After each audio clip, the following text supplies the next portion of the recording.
Yeah. We back. Let y'all vibe out to this real quick.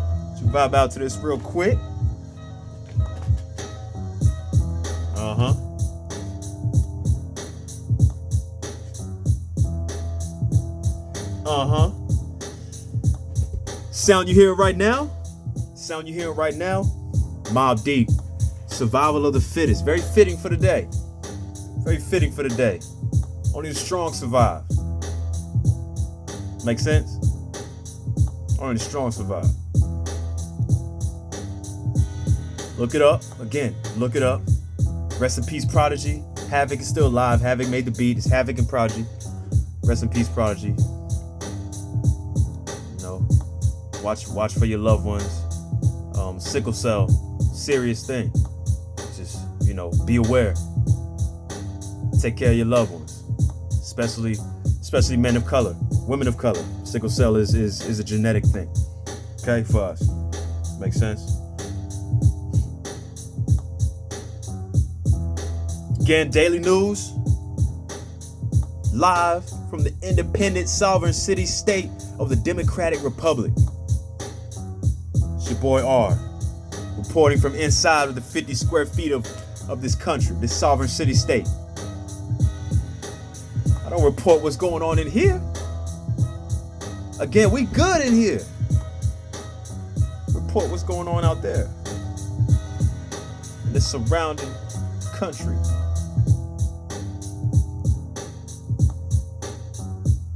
Saying daily news. We're gonna get right into it.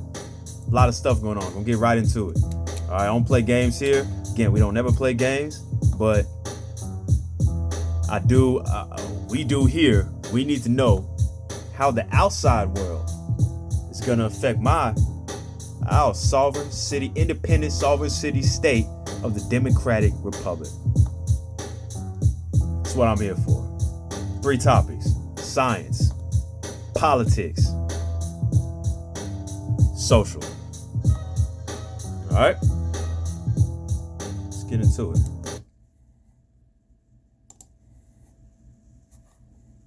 Which one should I start with first, you guys? Huh? Y'all want social? We'll give y'all social. Start with a little bit of social news. All right, it may seem political to you, all right, but it is social because this happens every day. People do this every day. It's a social thing. It's a social act. The next man, I want that extra dollar. I want, you know what I'm saying? I want to tap into your inner circle and scheme a little bit. That takes a social person. It takes a very, very, very social butterfly to be able to manipulate people like that, even whole structures. That makes sense. But we're gonna get right into it. Filmmaker stole $14 million from Colonel Gaddafi's German bank account. Anybody know who Gaddafi is? Maybe not. Libya's former leader, bombed, killed, trying to create an independent money source for Libya. Okay, he's been dead for years, since the Obama administration. I think about 2000, maybe 2008, 2009. Okay. How? He has a German bank account. How's 14 million stolen? He's dead. How's that possible? Let's find out. So, apparently Libya hired a German filmmaker whose name is under a privacy law, so we just call him Maximilian. Okay, sounds pretty German to me, right? So, hired this man Maximilian to make a film on Gaddafi, a documentary highlighting his life. It's very good. I would love to see that. It's supposed to make it in 2006 and again in 2009. Okay.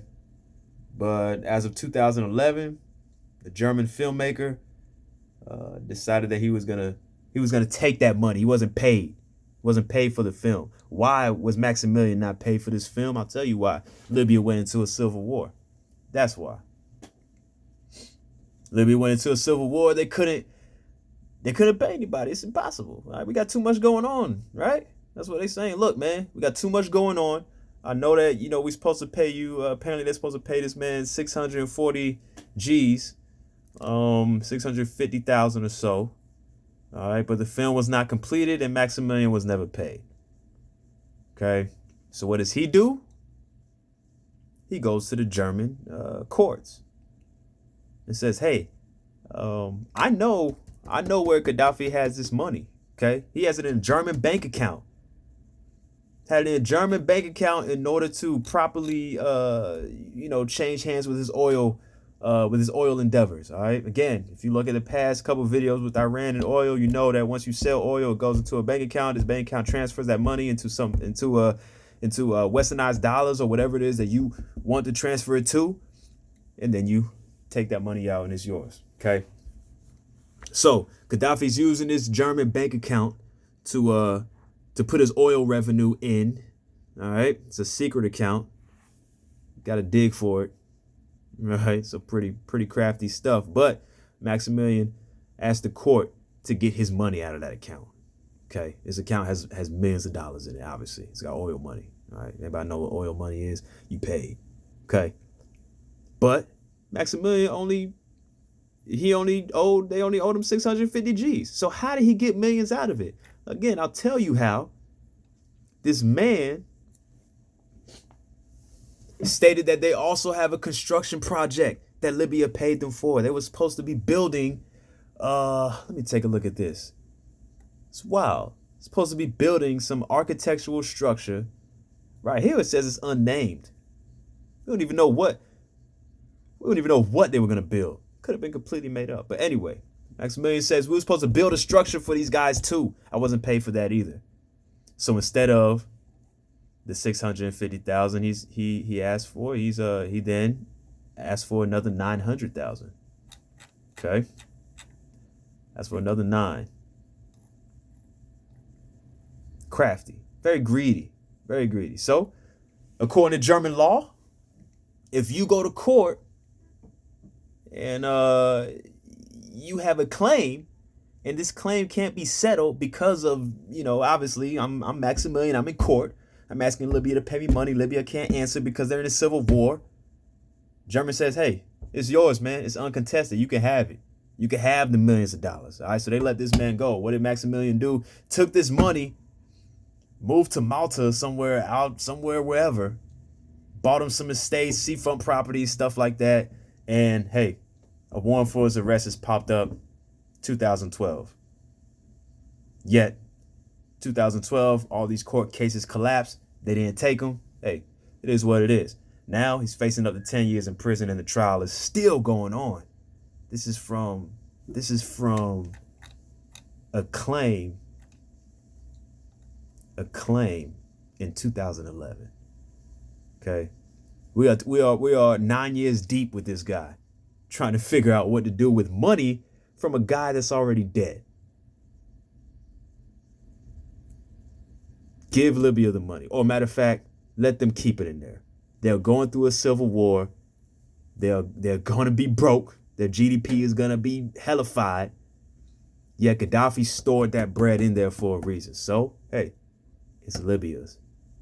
Give it back to them. But, hey, it's Germany as well. If we know anything about the Western world or Germany in specific, nah, man, you're not going to see that money. It's going to be seized. Germany going to seize that. It's ours now. All right, due to conflict. Congrats to them. Okay?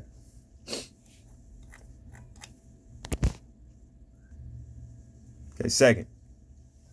It's a little bit of science for you. Again, science is my favorite subject. I love science. Okay? I love it. Science always blows my mind. It always gives me something to look forward to in life. All right? And also something to mystify with, something to explore a little more. Give me a little bit of mystery in my world, a little bit of knowledge. So again, this is very good stuff. All right, we're looking at the Amazon. I'm gonna take you there. I'm gonna take you to the Amazon. All right, you and I may know the Amazon is experiencing some strife, some agricultural strife. Okay, they're burning some of it to put in soy farms, but that's a whole different news story. I'm just giving you the scope of what the Amazon's looking like right now. So as they are in there, as people are in there in the Amazon exploring things, doing whatever to figure out how they can use this tropical rainforest to properly cultivate soy and farmland, some scientists stumbled upon some things. All right, very interesting things. These things are called Amazonian dark earths, or ADEs. What that is, those are deposits of soil that are extremely rich, extremely nutrient rich. Surprisingly enough, you have one deposit. Dark soil, dark earth. That's what they call it, with extreme amount of minerals, extreme amount of macronutrients, and yet everywhere around it is not similar. How? Why? Let's find out. So with this same area, okay, with this soil, with this dark soil, we find elevated levels of phosphorus and calcium. Okay, they're trying to say that human activity was there, and I believe it. Okay, I mean, I don't think that maybe this naturally did not occur. I think humans did this, but we're looking at what? This is the Amazon. What's the last human we've seen living in the Amazon? Last tribes we've seen living in the Amazon. Those are mostly indigenous people. So we're looking at ancient people, ancient Amazonian indigenous tribes that knew how to make deposits of fertile soil. What are we doing today? See what I'm saying? Yet, these guys, how do they do it? I'll let you know.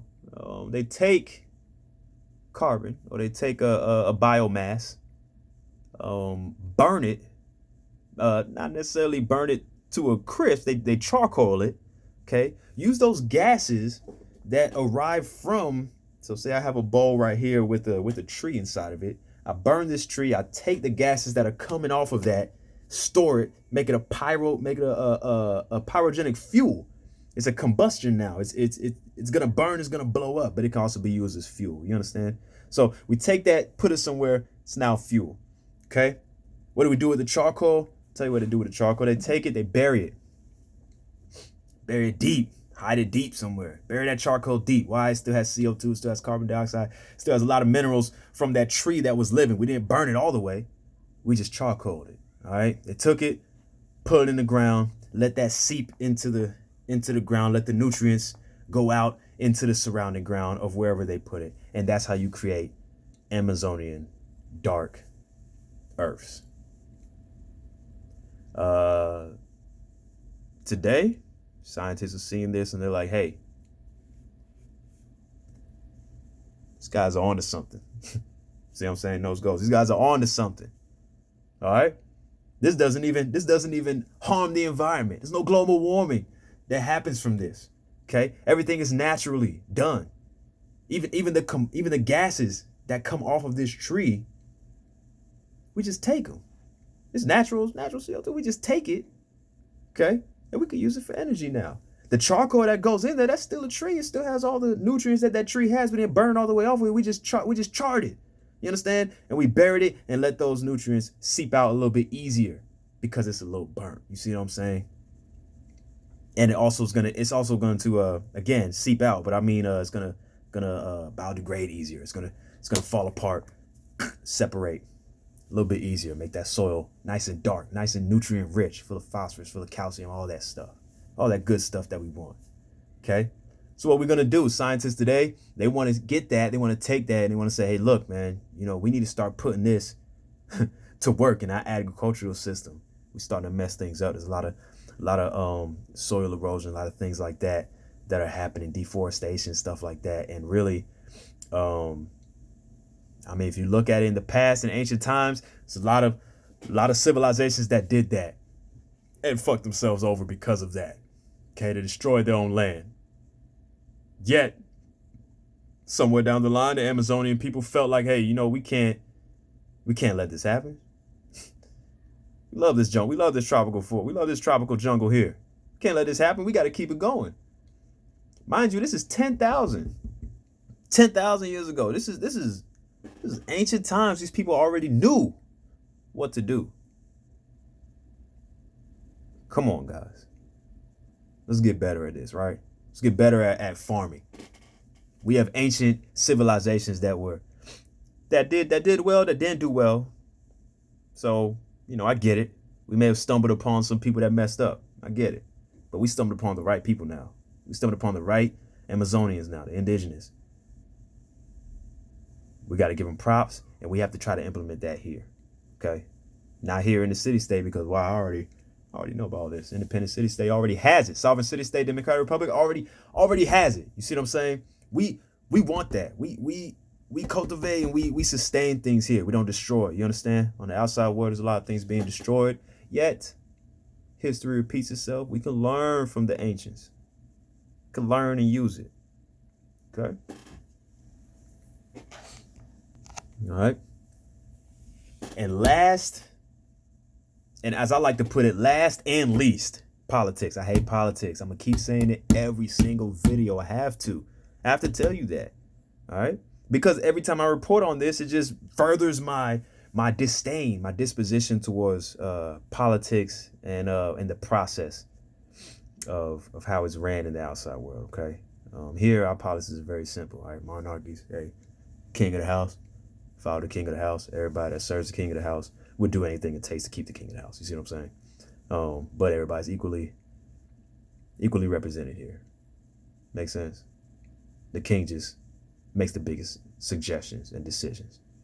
And other people that are under the king, hey, they follow that. But hey, look, it's not like that in America. In America, you got presidents. You got people that you got a whole system with a ton of loopholes and a bunch of runarounds and a bunch of verbiage that you can play with. It's a lot of word play in American politics and legal systems that let you do the mess around. All right, as I like to put it, let these politicians do the mess around. So today, this is today, okay? It's like 3 p.m. Trump supporters storm Congress, halting electoral vote certification debate. Wow. Storm Congress. That's a heavy word, storm. It's a heavy word. Feel like I'm back in, Gettysburg. They storming forts, whole fortress, right? Storm Congress. A violent armed mob of Trump supporters stormed the U.S. Capitol. I haven't heard anything about anyone being killed yet, so I don't know how violent these people are. But I know that they're all over the place. Okay, and I'll give you a little bit of a picture here. Just flip you around real quick. Okay, there you go. Storm Congress. Okay, got flags, don't tread on me. All this, Trump is my favorite, whatever it is. You know what I'm saying? Trump is cool, all that stuff. Okay, but they're there. These are Trump supporters. Yeah, I don't see anyone dead. And I don't want to get too heavy on it and start getting a little manic about it, because I will. But the only reason why is because there's so many black people that have done this, or so many minorities that have done this, yet they died. They've been gassed, they've been shot, they've been beat, they've been bit by dogs, all kinds of stuff. Yet Trump supporters are allowed to go in there, sit in his chair, share his drinks, put fists up in the middle of a Congress, of a courtroom, a federal courtroom. How? I'll tell you how. I mean, I don't want to have to, get too conspiracy about it. But hey, this is fake news. Okay, this is fake news. I have to give you what's up. And I'll tell you how. Trump's letting it happen. It's a last ditch effort. He got 2 weeks. Last ditch effort. Let's get all the people that like me, and I'll just open the doors for them and act like I'm. Oh my goodness! Look at all the people coming in. See what I'm saying? How do we know this? Oh, how do I know this? Again, I have a PhD in my sovereign system. I have a PhD, MD, CBD, THC, all that stuff. Okay. How do I know this? Again, the police are out there chilling. National Guard, everybody's getting caught up there. Don't matter, they're out there chilling. They let these people do this. They let the Trump supporters just run in there and do the mess around. Okay, I don't see anybody. I see all these supporters standing on on federal cars, federal police cars. I couldn't even imagine. Can't even imagine me doing that and not getting messed up for it. But hey, it's, again, politics is a huge game, and I have a huge disdain for it. Okay? Huge disdain. Politics is a game. All right? Whoever's in this guy's Trump is in the office, he can do this because he's the president. He can say, hey, all my people come in here. I want these people in here. And all the feds and all the people that are running the White House and that are protecting the White House, let them through, man, and just stay there and watch them. That's it. It's like they're babysitting protesters. You see what I'm saying? But these protesters have been let in. It's not like, you see what I'm saying? So that's how we're saying they're being babysat. It's different from when Trump had to walk out with that Bible in front of that church. Very different from that.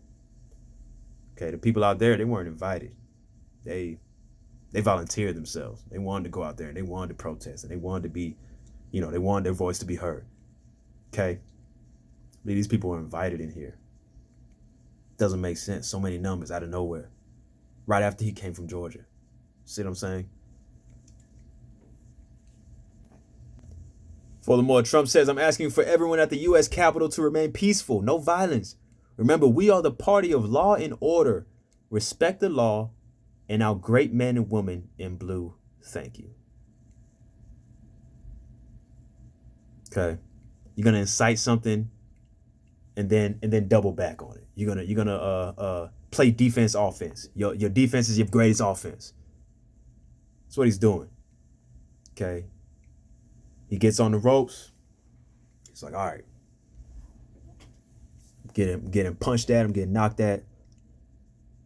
But little do they know that everyone in the crowd supports me. So when I get knocked out, everyone in the crowd is gonna hop up and try to knock this guy out. It's not boxing. It's not boxing. That's social turmoil. You see what I'm saying? Social turmoil. Again, I don't play games, all right? I don't play games here. What I do like to do is make sure that I relate to what's going on outside in the outside world, to my independent sovereign city, city-state, a Democrat republic here, okay? So first things first, Gaddafi. Hey, I'm sorry to hear it, man. I know you're gone. Rest in peace, man. I don't know you personally or whatever, but I read a lot. So rest in peace, Gaddafi. Also rest in peace that bank account, because Germany's about to seize all this mishap. That's what people do. All right. How it pertains to me or how it pertains to the city state here, watch your circle. Just watch them. Watch your circle, man, and try to keep everything in house. I know Libya, you don't have the highest amount of money that you could ever have to make films and things like that, but hey, keep it in house, man. Keep it in house.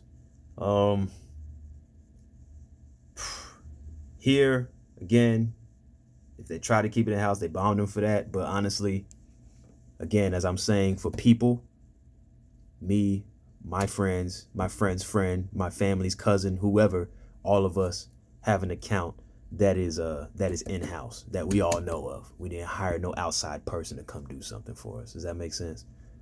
Okay. Second, Amazonian dark earth. Okay, ADE.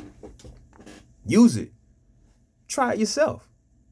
I mean, hey, I'm thinking about moving to the desert, right? You're thinking about going to Las Vegas, moving in the middle of a ghost town, deserted, no water. How do you cultivate soil there? How do you make that soil great? I'll tell you how. Well, ancient indigenous people would tell you how. In the Amazon, they just burn some of the richest trees. They take down maybe a couple, burn, and put them right back in the earth.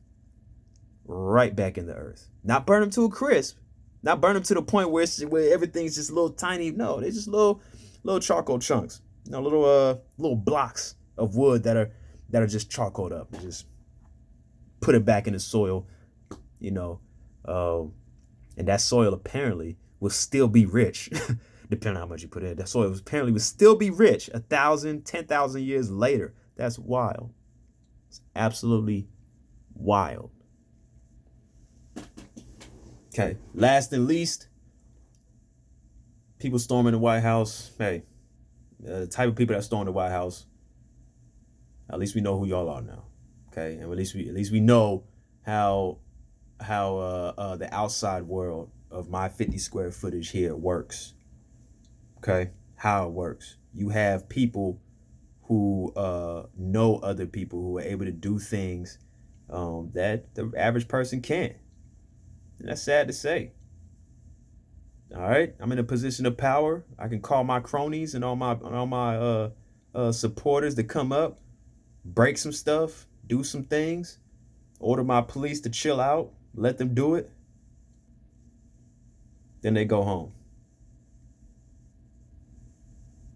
Obama didn't do that. I'm just saying, Obama didn't do it. See what I'm saying? I don't think I've seen Hillary do it. I don't even think I've seen Reagan do it. I don't even like politics.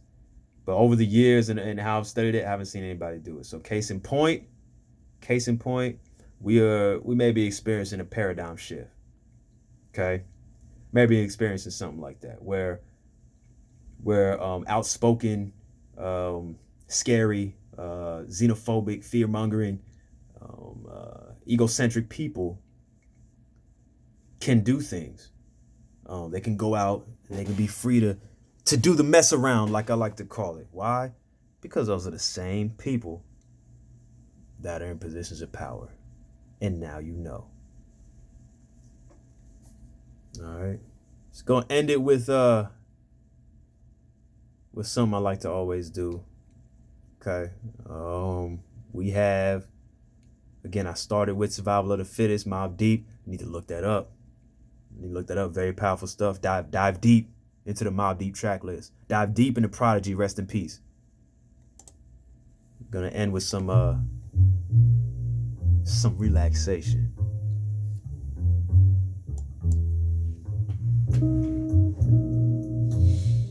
Deep breaths. Deep breaths. Inhale, exhale. Inhale through the nose. Exhale out.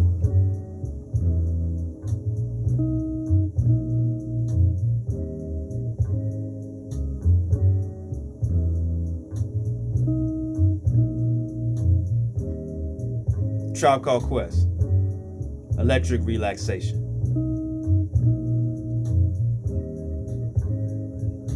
I'm gonna let this ride.